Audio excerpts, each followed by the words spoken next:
Hello everyone. मैं सचिन गुप्ता आपका बहुत बहुत स्वागत करता हूं। हम लोग आज आपके साथ एफएम में सेकंड लेक्चर के अंदर हैं, जिसमें हम आज आपके साथ लीवरेज रिवाइज करेंगे। आपके लिए बहुत ही बढ़िया नोट्स हमने hand written format table format में बनाए हैं। इन नोट्स का मैं लिंक इस वीडियो के डिस्क्रिप्शन बॉक्स में दे दूंगा। आप लोग अच्छे से मेहनत करते रहें, ये सारी चीज़ें रिवाइज करते रहें और आप अपनी प्रिपरेशन को एक नई ऊंचाइयों पे लेके जाएं। मैं आपके साथ कनेक्ट करूंगा। अब से हम लीवरेज आपके साथ स्टार्ट कर रहे हैं। मैं थोड़ा सा स्क्रीन को जो कंटेंट है उसका साइज बड़ा कर रहा हूं जिससे कि आपको आसानी से दिख जाए। देखिए, फाइनेंशियल मैनेजमेंट का जो मेन ऑब्जेक्टिव होता है वो वेल्थ मैक्सिमाइजेशन होता है। वेल्थ मैक्सिमाइजेशन का मतलब होता है वैल्यू को बढ़ाना। जो फर्म की वैल्यू है वो डिपेंड करती है कंपनी की परफॉर्मेंस पर कि कंपनी कैसा परफॉर्म कर रही है। और परफॉर्मेंस अल्टीमेटली डिपेंड करता है रिस्क के ऊपर, कंपनी कितनी तरह का रिस्क लेती है। दो तरह के रिस्क होते हैं, एक होता है बिजनेस रिस्क और एक होता है फाइनेंशियल रिस्क। इसमें जो ज्यादा सीरियस रिस्क है वो बिजनेस रिस्क है। अगर कोई कंपनी बिजनेस रिस्क कम लेती है और फाइनेंशियल रिस्क थोड़ा ज्यादा लेती है, ये एक बेस्ट सिचुएशन यानी कि आइडियल सिचुएशन कहलाती है। लेकिन ये रिस्क क्या होता है, देखिए। पहले हम बात करेंगे फाइनेंशियल रिस्क की। एक कंपनी सेल कर कर इतना कमाती है कि आराम से वेरिएबल कॉस्ट और फिक्स कॉस्ट मीट कर देती है।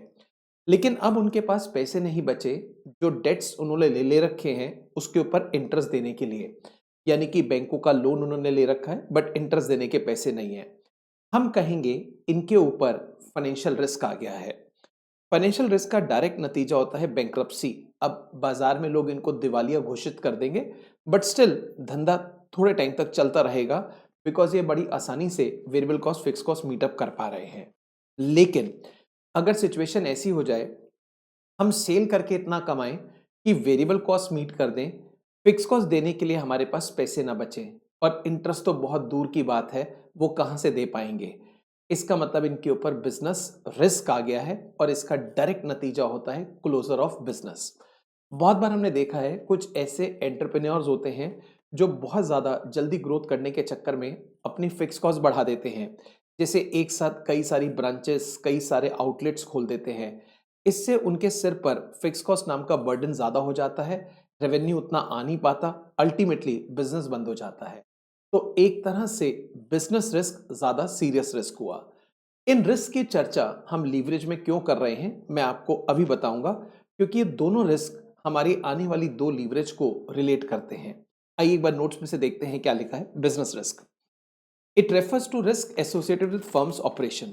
जब कंपनी के ऑपरेशन, कंपनी के बिजनेस ही खटाई में पड़ जाए, पता नहीं कंपनी ठीक से काम कर पाएगी कि नहीं, तो इसको बोलते हैं बिजनेस रिस्क।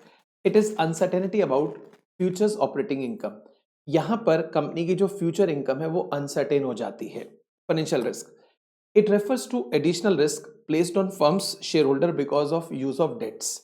देखिए, जब कंपनी डेट्स का यूज करती है तो शेयर होल्डर को एक बात मालूम है कि उन्हें बचा कुचा मिलेगा।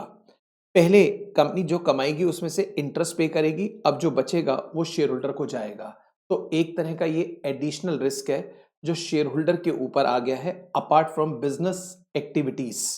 तो एक तरह से दो रिस्क हुए सिंपल लैंग्वेज में। अगर company variable cost fix cost meet कर लेती है बट इंटरेस्ट मीट नहीं कर पाती, हम कहते हैं उनके ऊपर फाइनेंशियल रिस्क आ गया है। लेकिन अगर सिर्फ वेरिएबल कॉस्ट मीट कर पाए, फिक्स कॉस्ट ना मीट कर पाए और इंटरेस्ट तो बहुत दूर की बात है, हम कहते हैं उनके ऊपर बिजनेस रिस्क आ गया है। अब लीवरेज का मतलब क्या होता है? लीवरेज का हिंदी में मतलब होता है इन्फ्लुएंस या पावर। इन्फ्लुएंस का मतलब होता है प्रभाव, पावर का मतलब होता है एक तरह से शक्ति। एक फाइनेंशियल वेरिएबल का दूसरे रिलेटेड फाइनेंशियल वेरिएबल पर क्या इन्फ्लुएंस होता है, इसी को बोलते हैं लीवरेज। यानी कि influence of one financial variable over other related financial variable. अब ये फाइनेंशियल वेरिएबल क्या हो सकते हैं? सेल्स हो सकता है, कॉस्ट हो सकता है, ईबीआईटी हो सकता है, ईपीएस हो सकता है। तो एक वेरिएबल का दूसरे रिलेटेड वेरिएबल पर क्या इन्फ्लुएंस, क्या पावर, क्या प्रभाव होता है, इसको बोलते हैं लीवरेज। लीवरेज देखा जाए तो तीन तरह की होती है, जिसमें सबसे पहली है ऑपरेटिंग लीवरेज। ऑपरेटिंग लीवरेज ये कहता है जो ईबीआईटी है उसकी टेंडेंसी है वो सेल के साथ डिसप्रोपोर्शनेट चेंज होगी। यानी कि जिस परसेंटेज से सेल चेंज होगा, ईबीआईटी हमेशा उससे अलग परसेंटेज से चेंज होगी। इसके पीछे कारण है फिक्स कॉस्ट। अगर सेल बढ़ती है या सेल घटती है, हमारी फिक्स कॉस्ट सेम रहती है और फिक्स कॉस्ट सेम होने की वजह से ईबीआईटी के अंदर डिसिमिलर चेंज होता है। तो एक तरह से ये लीवरेज बताती है सेल का क्या इन्फ्लुएंस है ईबीआईटी पर, सेल का क्या प्रभाव है ईबीआईटी पर। तो इसका जवाब है जो प्रभाव है, जो इन्फ्लुएंस है, वो डिसिमिलर है, वो डिसप्रपोर्शनेट है और इसका कारण है फिक्स कॉस्ट। अगर आप इसका मैग्नीट्यूड जानना चाहते हैं कि कितना अलग प्रभाव है, तो इसके लिए आपको डॉल निकालना पड़ता है, यानी कि degree of financial leverage. Degree of financial leverage के माध्यम से आप इन दोनों के प्रभाव को क्वांटिफाई कर सकते हैं, दोनों के प्रभाव को एक मैथमेटिकल रंग दे सकते हैं, कैलकुलेशंस कर सकते हैं। आइए देखते हैं क्या लिखा है लीवरेज के अंदर। It represent influence of one financial variable over some other related financial variable. Types of leverage में सबसे पहला है operating leverage. It means tendency of operating income. Operating income का मतलब होता है EBIT to change disproportionately with change in volume. Volume मतलब sales and indicate business risk. DOL, it measures magnitude of disproportionate change. अब DOL का formula है percentage change in EBIT divide by percentage change in sales. कई बार हमें information एक ही साल की देते हैं और कहते हैं डॉल निकाल के दिखाएं। ऐसे में आप कंट्रीब्यूशन बाय ईबीआईटी कर सकते हैं। आप लोगों ने ब्रेक इवन पॉइंट कॉस्टिंग में पढ़ा होगा। ब्रेक इवन पॉइंट का मतलब होता है एक ऐसा सेल्स वॉल्यूम जहां पे कंपनी को ना प्रॉफिट होता ना लॉस होता। ब्रेक इवन को निकालने के दो फॉर्मूले होते हैं, एक यूनिट्स में, एक रुपीज में। जब आप यूनिट्स में निकालते हैं तो आप फॉर्मूला लगाते हैं fix cost upon contribution per unit, और जब आप रुपीज में निकालते हैं तो आप फॉर्मूला लगाते हैं fix cost upon PV ratio. लेकिन ब्रेक इवन और डॉल का रिलेशन क्या है वो एक बार हम आपको बताते हैं। देखिए, ये दोनों ही प्रॉफिट प्लानिंग के लिए इस्तेमाल किए जाते हैं, ये दोनों ही प्रॉफिट प्लानिंग के लिए इस्तेमाल किए जाते हैं। जरा ध्यान से बात सुनिएगा। अगर किसी कंपनी की फिक्स कॉस्ट जीरो है, जीरो फिक्स कॉस्ट है ही नहीं, इसका मतलब नो बिजनेस रिस्क, और ऐसी कंपनी का डॉल हमेशा वन आता है। एक बात आप ध्यान रखिएगा, जितनी ज्यादा फिक्स कॉस्ट होगी डॉल उतना ज्यादा आएगा, जितनी ज्यादा फिक्स कॉस्ट होगी डॉल उतना ज्यादा आएगा, और उतना ज्यादा उनके सिर पर बिजनेस रिस्क होगा। इसका मतलब जितनी ज्यादा फिक्स कॉस्ट उतना ज्यादा डॉल और उतना ज्यादा उनके ऊपर बिजनेस रिस्क। यहां पे हमने आपको बताया है हाई लीवरेज का मतलब होता है हाई बीईपी। अगर मान लीजिए किसी कंपनी का जो डॉल है वो ज्यादा आ रहा है, इसका मतलब उनकी फिक्स कॉस्ट ज्यादा है, और फिक्स कॉस्ट ज्यादा है तो बीईपी भी उनका ज्यादा है। अगर किसी कंपनी की लीवरेज लो है तो ऐसे में उनका फिक्स कॉस्ट भी कम होगा, उनका बीईपी भी कम होगा। एक रिलेशन होता है मार्जिन ऑफ सेफ्टी का। अगर आप मार्जिन ऑफ सेफ्टी देखें तो ये है क्या चीज। वन को अगर डॉल से डिवाइड कर दें तो मार्जिन ऑफ सेफ्टी आ जाता है। जैसे आपने देखा, मार्जिन ऑफ सेफ्टी का जो फॉर्मूला होता है वो ईबीआईटी डिवाइड बाय कंट्रीब्यूशन करके आता है, जबकि डॉल का है contribution by EBIT. So one divided by MOS. यहां से आप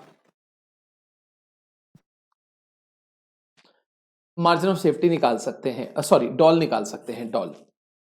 आइए, यहां पे कुछ रिलेशन दिए गए हैं। देखिए, अगर कंपनी का मार्जिन ऑफ सेफ्टी बढ़ता है तो इसका मतलब उनका बीपी कम हो रहा है, क्योंकि सेल के दो हिस्से होते हैं, एक ब्रेक इवन, एक मार्जिन ऑफ सेफ्टी। अगर मार्जिन ऑफ सेफ्टी राइज कर रहा है, इसका मतलब प्रॉफिट जो है, प्रॉफिट वाली जो सेल है वो बढ़ रही है। अब ऐसे में बिजनेस रिस्क तो कम हो जाएगा, डॉल भी घट जाएगा।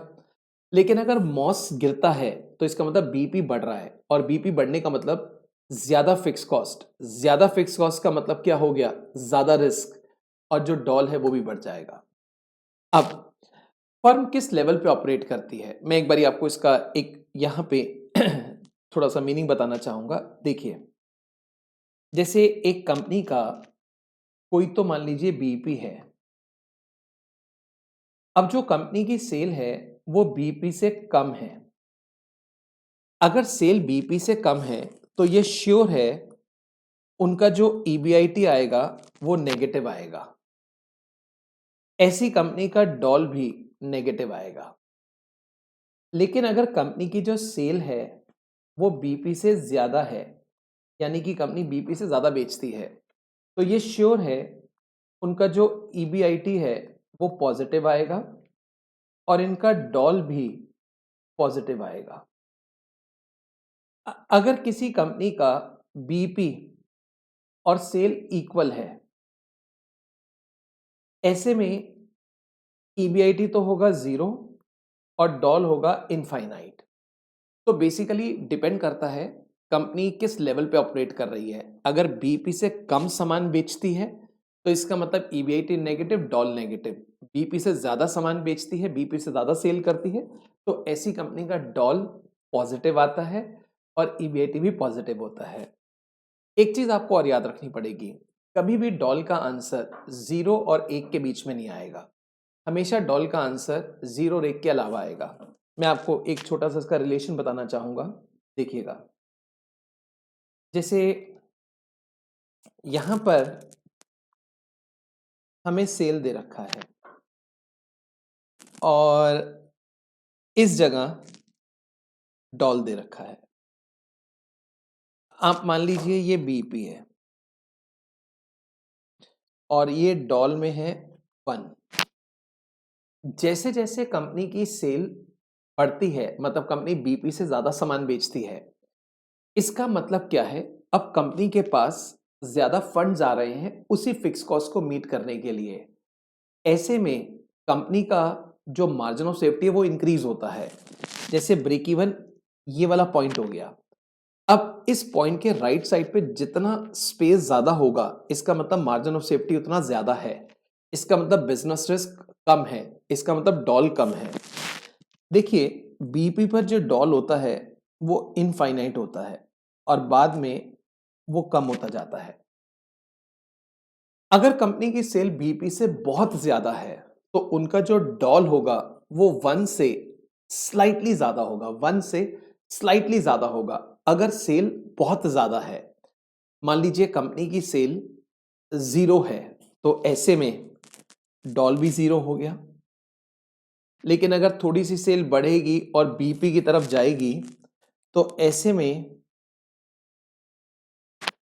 डॉल होगा तो नेगेटिव, वो नेगेटिव डॉल बढ़ता जाएगा, 0 से डॉल बढ़ता जाएगा और बीपी पे फिर अगेन इनफाइनाइट हो गया। तो एक बार आप समझिएगा जरा, अगर कंपनी की सेल बीपी के जितनी है तो इसका मतलब ये है डॉल इनफाइनाइट है। जैसे जैसे बीपी से सेल बढ़ेगी बढ़ेगी बढ़ेगी तो जो डॉल है वो जो डॉल है वो डिक्रीज होता चला जाएगा। और मान लीजिए सेल बहुत ज्यादा बढ़ रही है तो डॉल कहीं ना कहीं 1 के स्लाइटली ऊपर होगा। अगर कंपनी की सेल 0 है तो ऑब्वियसली डॉल भी 0 होगा। लेकिन सेल 0 से बढ़कर ब्रेक इवन के टूवर्ड्स जा रही है, 0 से बढ़ के ब्रेक इवन के टूवर्ड्स जा रही है, ऐसे में जो डॉल है वो रहेगा तो नेगेटिव, लेकिन नेगेटिव में इंक्रीज होता जाएगा और बीपी पर आकर वो इनफाइनाइट हो जाएगा। आइए, ये जो आपको टेबल यहां दे रखी है, MOS, businesses, doll, firm operating, इसमें यही सारी चीजें दे रखी थी। हमारी नेक्स्ट लीवरेज होती है फाइनेंशियल लीवरेज। फाइनेंशियल लीवरेज अगर देखा जाए तो 2 चीजों का इंपैक्ट बताता है। फाइनेंशियल लीवरेज कहता है ईबीआईटी के बदलाव का ईबीटी पे क्या इंफ्लुएंस होगा। एक तरह से हमेशा डिसप्रपोर्शनेट चेंज होगा।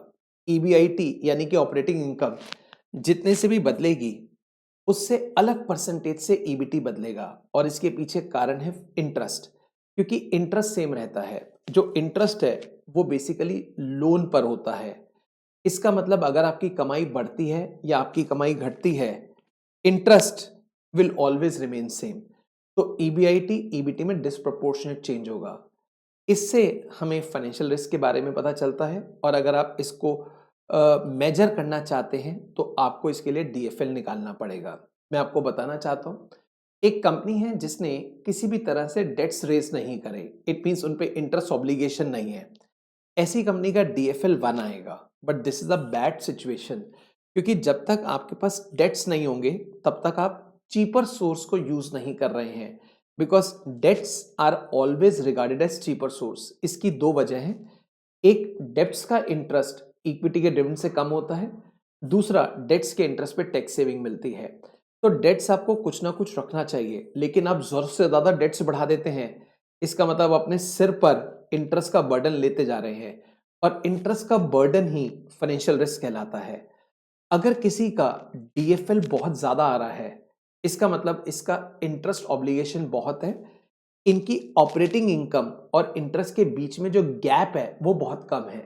लेट्स से EBIT है 10 लाख और इंटरेस्ट है 9.5 लाख, तो इनका जो DFL आएगा वो बहुत ज्यादा आएगा। इसका रीजन है इनका इंटरेस्ट ज्यादा है और इंटरेस्ट और EBIT के बीच का जो गैप है वो बहुत कम है। इसका फॉर्मूला है percentage change in EPS divide by percentage change in EBIT। ये EPS चेंज हम तब लेते हैं जब क्वेश्चन में प्रेफरेंस डिविडेंड दे रखा हो। बाय चांस प्रेफरेंस डिविडेंड नहीं दे रखा तो हम लेते हैं परसेंटेज चेंज इन EBT, या अगर प्रेफरेंस डिविडेंड है तो परसेंटेज चेंज इन EPS। अगर इसका शॉर्टकट फॉर्मूला लेना हो तो EBIT बाय EBT, और अगर प्रेफरेंस डिविडेंड दे रखा हो तो आप देख सकते हैं फॉर्मूला बनेगा EBIT divide by EBT minus PD। PD को डिवाइड करना है 1 माइनस T से। अब यहां से आगे लेके चलते हैं।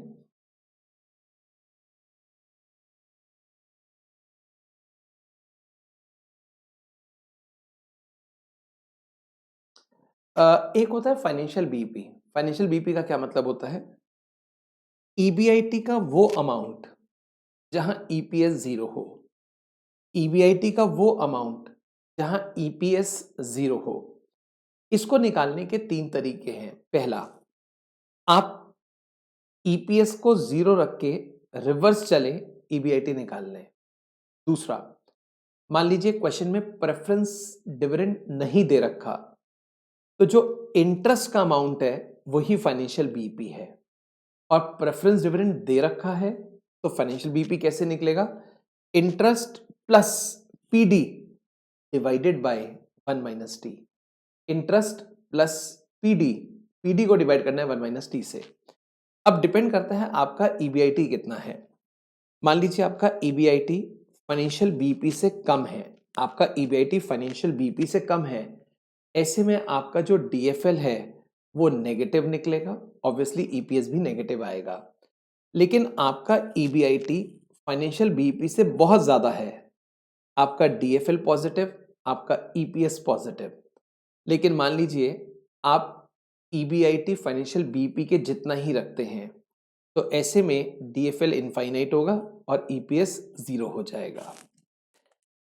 एक कॉन्सेप्ट होता है फाइनेंशियल लीवरेज को हम ट्रेडिंग ऑन इक्विटी बोलते हैं। अब इसका मतलब क्या है देखिए, पैसा या फंड्स रेस करने के दो तरीके होते हैं, एक होता है डेट्स, एक होता है इक्विटी। बट आज हम आपको डेट्स इक्विटी की बजाय कुछ ऐसे बोलेंगे, फंड्स कैरिंग फिक्स रिटर्न और funds carrying non fix return. ऐसे कौन से फंड्स हैं जिससे इन्वेस्टर को फिक्स रिटर्न मिलती है या कंपनी की फिक्स कॉस्ट बन जाती है? ऐसे दो फंड्स हैं, एक डेट्स और दूसरा प्रेफरेंस शेयर कैपिटल।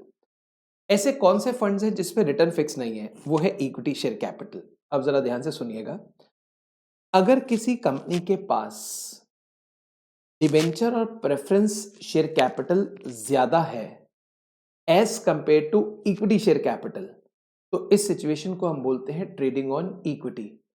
इसका मतलब यह है, डिबेंचर ज्यादा होने से नो डाउट इंटरेस्ट ऑब्लिगेशन है, बट वहां पे टैक्स सेव होता है। टैक्स सेविंग होने के बाद अब जो प्रॉफिट्स हैं वो कम इक्विटी शेयर्स में डिस्ट्रीब्यूट होते हैं, तो पर शेयर प्रॉफिट ज्यादा मिलता है। तो ट्रेडिंग ऑन इक्विटी का मतलब हुआ fixed cost carrying funds are more than equity share capital, और इसका ultimate benefit equity share holder को है, क्योंकि वहां पर उनको प्रॉफिट कम लोगों में ज्यादा प्रॉफिट डिस्ट्रीब्यूट होता है। फाइनेंशियल लीवरेज को डबल एज स्वॉर्ड भी बोलते हैं। डबल एज स्वॉर्ड का मतलब होता है दो धारी तलवार। वैसे तलवार में एक ही तरफ धार होती है, लेकिन फाइनेंशियल लीवरेज को डबल एज स्वॉर्ड बोलते हैं। इसके दो रीजन है। पहला, आम तौर पे देखा गया है डिबेंचर का इंटरेस्ट इक्विटी के डिविडेंड से बहुत कम होता है। मान लीजिए जो भी आपका डिबेंचर का इंटरेस्ट है वो आपके आरओआई से कम है, तो आपको एक फायदा तो ये मिल गया कि आप कमा रहे हैं ज्यादा और उसकी जो कॉस्ट है वो कम है। दूसरा, एक तो कॉस्ट कम, उसकी वजह से आपका टैक्स भी सेव हो जाएगा। तो डिबेंचर को यूज करने के दो दो फायदे हो गए। एक, आपका जो कॉस्ट है वो आरओआई से बहुत कम है, और दूसरा, आपको टैक्स सेविंग मिल जाती है। मैं यहां से आपको आगे लेके चलूंगा।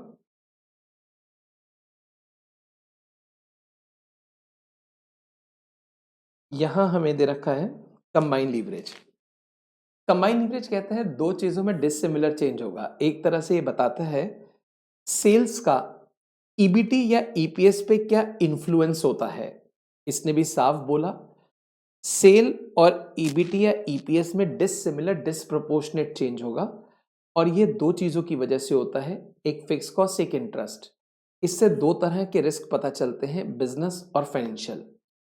अब डिग्री ऑफ कंबाइंड लीवरेज, अगर आपको मैग्नीट्यूड ऑफ चेंज निकालना है तो आप डीसीएल निकालेंगे। इसका फॉर्मूला रहेगा percentage change in EPS divided by percentage change in sales. मान लीजिए प्रेफरेंस डिविडेंड नहीं दे रखा तो आप ईपीएस की जगह ईबीटी ले सकते हैं। इसका शॉर्टकट फॉर्मूला हो गया कंट्रीब्यूशन बाय ईबीटी, बट अगर पीडी दे रखा है तो आप डीओएल इंटू डीएफएल कर सकते हैं। यहाँ पे कुछ सिचुएशन दे रखी है। मान लीजिए आपका डीओएल डीएफएल दोनों लो हैं। अब डीओएल लो है इसका मतलब फिक्स कॉस्ट ज्यादा नहीं है, डीएफएल लो है इसका मतलब इंटरेस्ट भी ज्यादा नहीं है। जब तक आपकी फिक्स कॉस्ट नहीं होगी, it means you are not taking any risk, तो आप बिजनेस में ग्रोथ कैसे करेंगे। जब आपके पास इंटरेस्ट नहीं है यानी कि चीपर फंड्स नहीं है, तो फिर आपको टैक्स सेविंग कैसे मिलेगी। That is not a good situation. दोनों चीजें ज्यादा हैं, इसका मतलब फिक्स कॉस्ट भी ज्यादा है, इंटरेस्ट भी ज्यादा है, it is very very risky. लेकिन मान लीजिए डॉल ज्यादा है, डीएफएल कम है, इसका मतलब फिक्स कॉस्ट ज्यादा है और इंटरेस्ट कम है। ये एक मॉडरेट सिचुएशन है, but still it is not a good combination. जो बेस्ट कॉम्बिनेशन है वो लास्ट वाला है, जिसमें डॉल कम है, डीएफएल ज्यादा है। डॉल कम होने का मतलब क्या है, आपका जो बिजनेस रिस्क है वो कम है, और डीएफएल यानी कि इंटरेस्ट वो ज्यादा है। तो इससे एटलीस्ट मैनेज हो जाएगा, क्योंकि आपने फिक्स कॉस्ट बहुत ज्यादा नहीं कर रखी, आपने सिर्फ इंटरेस्ट को ज्यादा करा है, चीपर फंड्स को आप ज्यादा अहमियत दे रहे हैं। ये एक क्विक रिवीजन दोबारा से यहां पर हो जाती है। जैसे डॉल किन चीजों का चेंज बताता है डिसिमिलर, सेल्स ईबीआईटी, डीएफएल बताता है ईबीआईटी ईबीटी, डीसीएल बताता है सेल्स और ईबीटी। डिसिमिलर चेंज डॉल में फिक्स कॉस्ट की वजह से, डीएफएल में इंटरेस्ट की वजह से, टीसीएल में दोनों की वजह से। फॉर्मूला आपको मालूम है, जब पीडी हो तो फॉर्मूला थोड़ा सा डिफरेंट हो जाता है। पहली लीवरेज से पता चलता है बिजनेस रिस्क, दूसरे से फाइनेंशियल रिस्क और तीसरे से बोथ रिस्क। इंटरप्रिटेशन कैसे करेंगे, आप यहां से कर सकते हैं। जैसे पहली रो में आप देखिए, डॉल मान लीजिए 2 है, अगर सेल में 1 का चेंज होता है तो ईबीआईटी में 2 का होगा। डीएफएल मान लीजिए 3 है, अगर ईबीआईटी में 1 का चेंज होता है तो ईबीटी में 3 का चेंज होगा। डीसीएल, अगर मान लीजिए सेल में 1 का चेंज होता है तो ईबीटी में 6 का चेंज होगा, 6 का। इस तरह से हम यहाँ पे चेंजेस को पढ़ते हैं। होप सो आपको यहाँ तक बात समझ आ गई होगी। अब हम कुछ प्रैक्टिकल क्वेश्चंस आपके साथ डिस्कस करके इसको फॉर्मली ओवर करेंगे। हमने कुछ बेहतर क्वेश्चंस यहाँ पे आपके लिए सिलेक्ट किए हैं। मैं उन क्वेश्चंस पे आपको लेकर आ रहा हूँ, आइएगा।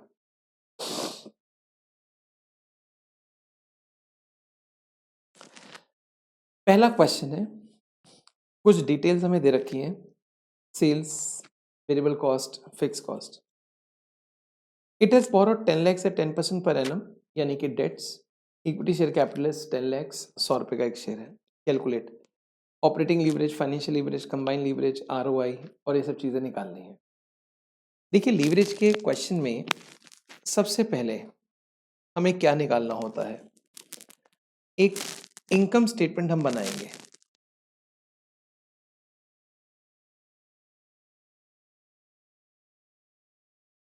इनकम स्टेटमेंट सेल से शुरू करेंगे, minus variable cost, contribution, minus fix cost, EBIT,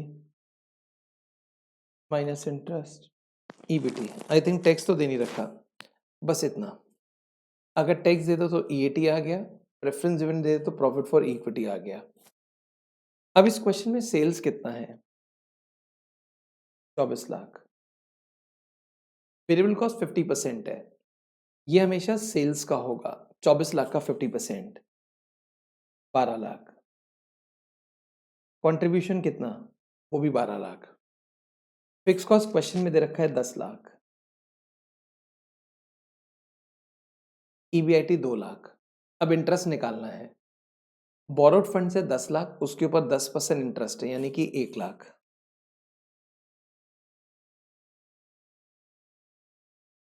तो ईबीटी हमारा आ गया 1 लाख। अब पहले डॉल निकालना है। डॉल का फॉर्मूला होता है contribution by EBIT, 12 lakh divide by 2 lakh. कोई 6 टाइम्स वगैरह नहीं, 6 ही बोल देते हैं। दूसरा है डीएफएल,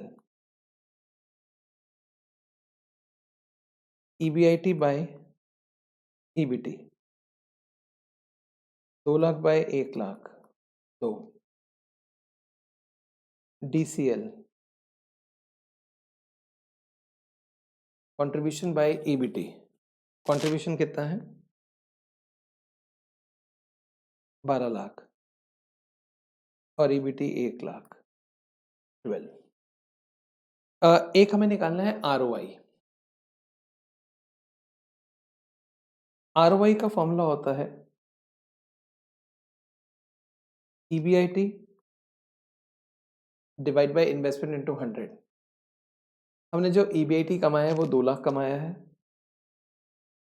इन्वेस्टमेंट, हमारे पास दो सोर्सेज ऑफ फंड्स हैं, 10 लाख डेब्ट से और 10 लाख इक्विटी से। डेट्स और इक्विटी को मिलाया तो 20 लाख आ गया, into 100, 10%, into 100, 10%। Last, if sale increase by 6 lakh what will be new EBIT? अब देखिए सेल 6 लाख से बढ़ रही है, अभी हमारी सेल 24 लाख है। अगर मैं आपको कहूं सेल 6 लाख से बढ़ रही है, तो आप मेरे को ये बताइए सेल कितने परसेंट से बढ़ रही है? तो आप कहेंगे सर 6 लाख से बढ़ रही है, तो 6 लाख 24 लाख का 25% है, यानी कि सेल 25% से बढ़ रही है। अब हमारा डॉल का एक फॉर्मूला था, percentage change in EBIT divide by percentage change in sales. अब डॉल ऑलरेडी हमने निकाल रखा है 6, परसेंटेज चेंज इन ईबीआईटी कितना होगा? सेल में 25% का चेंज है, अगर सेल में 25% का चेंज होगा तो परसेंटेज चेंज इन ईबीआईटी होगा 150%। ये 150% इंक्रीज होगा, इंक्रीज, यानी कि 1 लाख का 150% हो गया 1.5 लाख। तो यहाँ पे आंसर जो आएगा वो 2.5 लाख आएगा। यहाँ जो आंसर आएगा वो 2.5 लाख आएगा।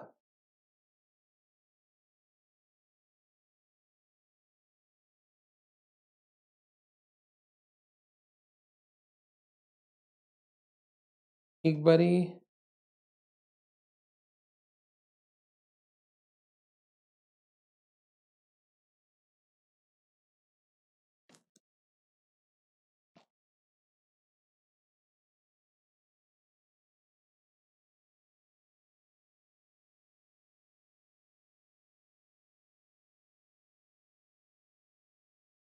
सॉरी, मैंने गलत लिख दिया। इसमें 150% चेंज होगा, आई एम सॉरी। 2 लाख का 150%, यानी कि 3 लाख से बढ़ जाएगा, तो ये आंसर 5 लाख आएगा। आई एम सॉरी, मैंने एक्चुअली ईबीटी को बदल दिया, ये ईबीआईटी चेंज होगा 150% से। तो 2 लाख का 150% हो गया 3 लाख, तो बढ़ के हो जाएगा 5 लाख। आइए question 2। Following are the selected financial statement of NB limited for the current financial year. Variable cost ratio दे रखा है 60% सेल्स का, इंटरेस्ट गिवन है, operating financial average tax rate you are required to, कुछ चीज़ हमें निकालनी है। लिखा identify which company which is better placed based on leverage. मैं आपको ए कंपनी का यहाँ पे करके सिखाऊंगा। अगर आप यहाँ पर एक इनकम स्टेटमेंट बना लें तो काफ़ी हेल्पफुल रहेगा। इनकम स्टेटमेंट कैसे आएगी? Sales minus variable cost, contribution minus fix cost, EBIT minus interest, EBT. अगर हम कंपनी ए के बारे में देखें तो इंटरेस्ट है 20,000। अब यहाँ पर डॉल दे रखा है 5 और डीएफएल दे रखा है 3। एक चीज हमारे माइंड में यहाँ क्लिक करनी चाहिए, और वो क्या चीज है देखें। EBIT divide by EBT. अब ना हमें ईबीआईटी दे रखा ना ईबीटी दे रखा, इसमें टैक्स भी लगा देते हैं, EAT. Contribution divide by EBIT, ये होता है डॉल, ना हमें कंट्रीब्यूशन ईबीआईटी दे रखा। अब हम कैसे आगे बढ़ेंगे देखिए। आप ये कह सकते हैं जो ईबीटी है उसको हम ऐसे लिख सकते हैं, ईबीआईटी माइनस इंटरेस्ट। अब इंटरेस्ट मेरे को 20,000 दे रखा है, अगर हम क्रॉस मल्टीप्लाई करें तो 3 EBIT minus 60,000 is equals to EBIT. तो यहां से जो ईबीआईटी है वो आएगा 30,000, यानी कि 2 EBIT is equal to 60,000 and EBIT will be 30,000। उस ईबीआईटी को अगर मैं यहां पे रख दूं तो कंट्रीब्यूशन आ जाएगा 1,50,000। अब सारी चीजें ऑलमोस्ट मेरी निकल गई हैं। Contribution 1,50,000, EBIT 30,000। अब आप सोचिए फिक्स कॉस्ट कितना होगा, इन दोनों के बीच का गैप हो गया 1,20,000। ये बचा 10,000, टैक्स लगेगा 30%, 3,000, और ये 7,000। अब यहां पर सेल्स और वेरिएबल कॉस्ट कितना? वेरिएबल कॉस्ट रेशियो है 60%। अगर हम सेल को एक्स लें तो इसका 60% होगा वेरिएबल कॉस्ट। एक्स इंटू 60/100, आपको सेल का 60% लेना है, एक्स का 60%, 0.6x। अगर हम सेल में से वेरिएबल कॉस्ट माइनस करते हैं तो आंसर आता है 1.5 lakh. 0.4x is equal to 1.5 lakh. तो x का वैल्यू कितना चेक करें? नहीं, 6 लाख नहीं, कुछ और आएगा, 3,75,000। ये सेल्स आ गई। इसी तरह से आप दूसरी कंपनी की कैलकुलेशन कर सकते हैं। हमने आपको ईबीआईटी, सेल्स, फिक्स कॉस्ट बता दिया। एक पार्ट है identify the company which is better placed with reason based on leverage.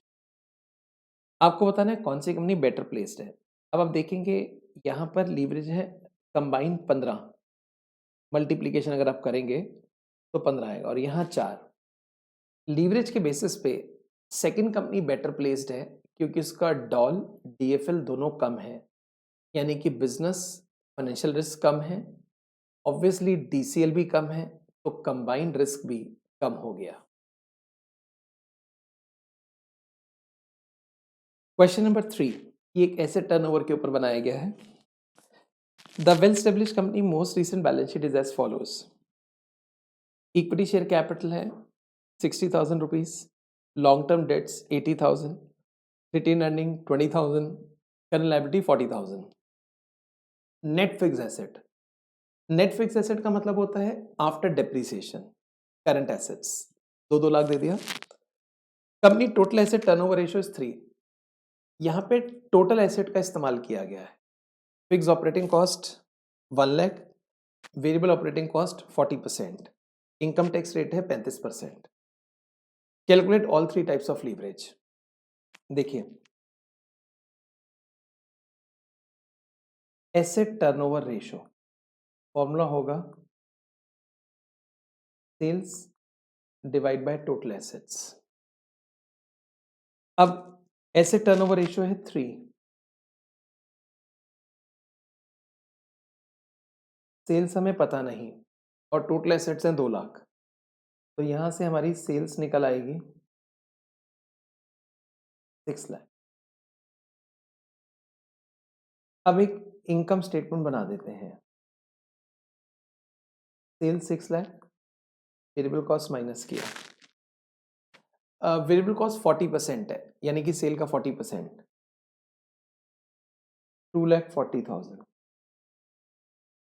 Contribution आ गया 360, फिक्स कॉस्ट है 1 lakh, EBIT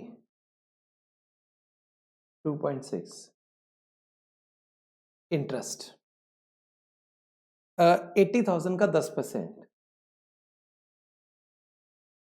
8,000।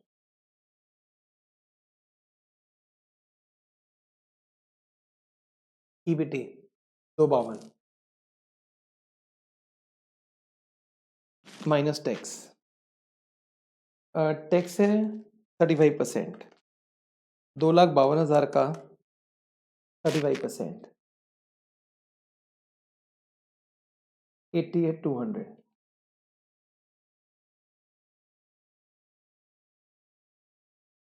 Earning after tax 163,800। ये आ गया हमारा अर्निंग आफ्टर टैक्स। अब हमें ऑल 3 टाइप्स ऑफ लीवरेज निकालनी है। Doll, contribution by EBIT, DFL, EBIT by EBT, DCL, contribution by EBT. पहला है contribution divided by EBIT 1.38,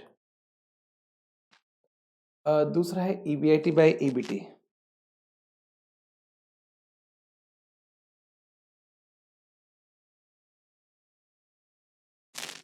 1.03, DCL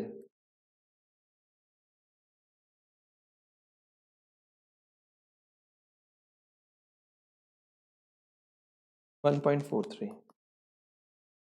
ये लीवरेज आ गई। इसका सेकंड पार्ट पढ़िए क्या दे रखा है।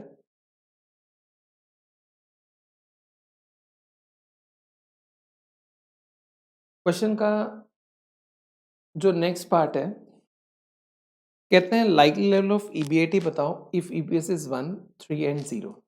इसमें हम रिवर्स कैलकुलेशन करेंगे। जैसे ईपीएस है 1, ईपीएस है 3, ईपीएस है 0। अब जो नंबर ऑफ शेयर्स हैं वो क्वेश्चन में 6,000 है, तो देखिए नंबर ऑफ शेयर हैं 6,000 और ईपीएस आना चाहिए हमारा 1, 3 और 0। अगर ईपीएस 1 हो तो प्रॉफिट आना चाहिए 6,000, यहां पे आना चाहिए 18,000, और यहाँ पे 0। अब जैसे मान लीजिए प्रॉफिट 6000 है, प्रॉफिट 6000 आएगा तभी वो 6000 शेयर से डिवाइड होगा, तभी EPS 1 आएगा। अब यहाँ पे जो फिगर है मान लीजिए 100, उसका 35% हम टैक्स देते हैं तो हमारे पास 65 बचता है। तो मैं ये कहना चाहता हूं जो 6000 है वो 65% है, तो 100% कितना हुआ? 9231, और ये हो जाएगा 3231। इंटरेस्ट हुआ 8000, EBIT हो जाएगा 17271, EBIT विल बी 17231। अब हम 18000 को लेते हैं, यहां पे आंसर आना चाहिए 18000। आप समझिए ये 35% टैक्स के बाद है, ये 65% है। 18000 इज 65%, तो ऊपर फिगर आ जाएगी 27692। इसमें से 18 सब्ट्रैक्ट करें तो 9692। इंटरेस्ट है 8000, 27692 प्लस 8000, 35692। अगर आपको EPS 0 चाहिए तो ऑब्वियसली प्रॉफिट 0, टैक्स 0, कमाई 0, इंटरेस्ट 8000 होगा, तो यहाँ फिगर आ जाएगी 8000। ये हमने रिवर्स कैलकुलेशन करके EBIT निकाल लिया अगर वेरियस EPS हमें दे रखे हैं तो। आइए, ये एक अच्छा क्वेश्चन है, 4th। आई थिंक किसी एग्जाम का या RTP का क्वेश्चन है। Following information is related to EG company for the current financial year.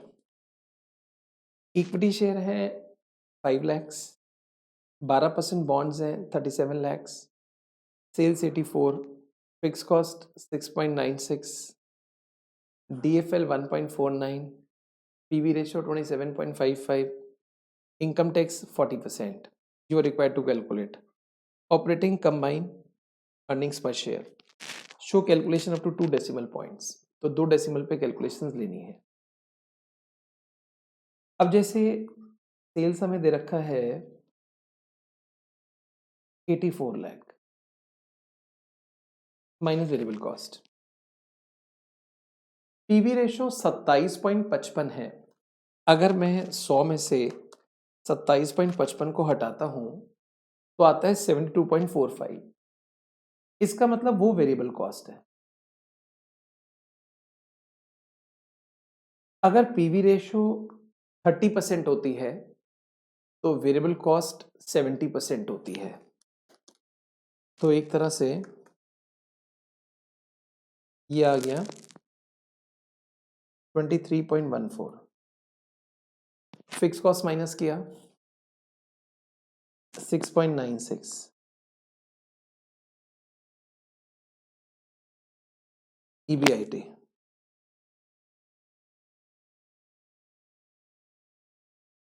16.18, EBIT। इसमें से इंटरेस्ट माइनस किया 12% बॉन्ड 1000 रुपए का बॉन्ड है 37 lakhs पे 4.44,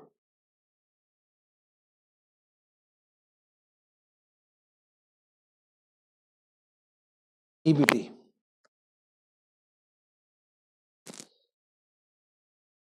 11.74।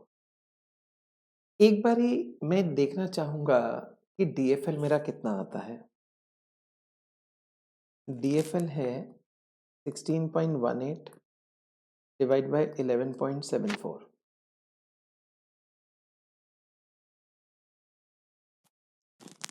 1.38। वैसे तो ये आंसर परफेक्ट था, लेकिन क्वेश्चन वाले ने ये 1.49 बोला है। कहता है आंसर आपका डीएफएल का 1.49 है। अब पता नहीं कहाँ गड़बड़ हो रही है। मेरा आंसर तो अगर आप देखेंगे तो 1.38 आता है। अब आंसर तो वही माना जाएगा जो क्वेश्चन कहेगा। तो मैं एक काम करता हूं, एक बारी इसको काटता हूं और ये बोलता हूं 16.18 ईबीआईटी है, ईबीटी पता नहीं और आंसर है 1.49। तो एक बार चेक करता हूं यहां से ईबीटी कितना आता है। 16.18 डिवाइड बाय 1.49, ये आता है 10.86। It means this figure should be 10.86। आपको बताना चाहूंगा ये तो इंटरेस्ट है बॉन्ड का। एक अदर इंटरेस्ट भी होगा कुछ balancing figure which is called hidden information, वो चेक करें कितना है। 16.18 माइनस 4.44 माइनस 10.86, 0.88। ये इंटरेस्ट और है। ये इस क्वेश्चन के अंदर सबसे बड़ी खास बात थी। अब तो क्वेश्चन नॉर्मल है। ईबीटी पे आप लगा दें टैक्स 40%, 4.34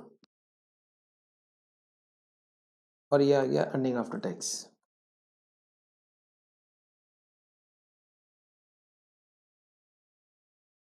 $6.52।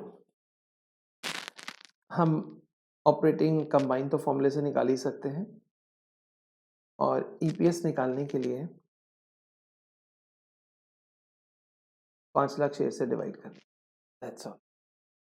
तो ये इसमें काफ़ी अच्छा पॉइंट था जो आपने यहाँ सीखना है।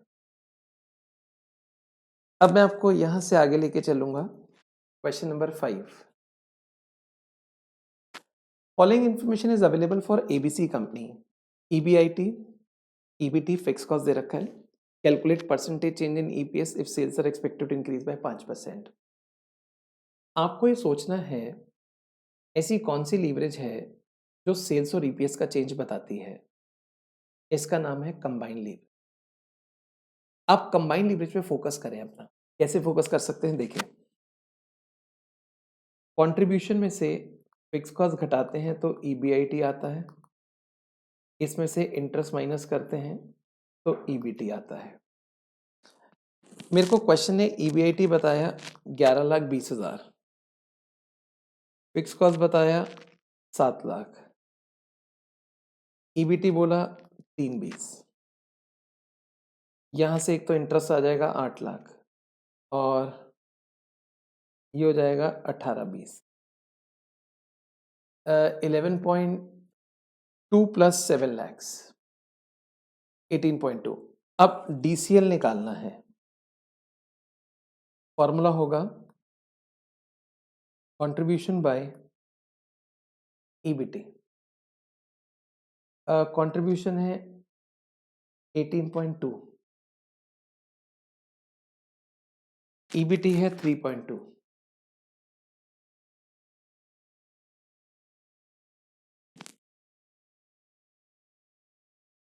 5.6875। अब इसका एक बड़े वाला फॉर्मूला होता है जो हमने लिखा था, percentage change in EPS divided by percentage change in sales. Sales में 5% का चेंज हो रहा है, डीसीएल है 5.6875। तो आप ईपीएस का चेंज निकाल सकते हैं, अराउंड 28% आएगा मल्टीप्लाई करके, यानी कि वो इंक्रीज हो जाएगा। ये हमारा लीवरेज का रिवीजन था। आई होप आपने अच्छे से समझा होगा। अब आप स्टडी मटेरियल के पास्ट एग्जाम के क्वेश्चंस प्रैक्टिस कर सकते हैं। मैं इन नोट्स का लिंक वीडियो के डिस्क्रिप्शन बॉक्स में डाल दूंगा जिससे कि आपको आसानी रहे, इजी हो जाए आपके लिए। फटाफट से इसको रिवाइज कर लें। इस सेशन में इतना ही। बड़ी जल्द मिलेंगे नेक्स्ट टॉपिक नेक्स्ट रिवीजन के साथ। Thank you very much, take care.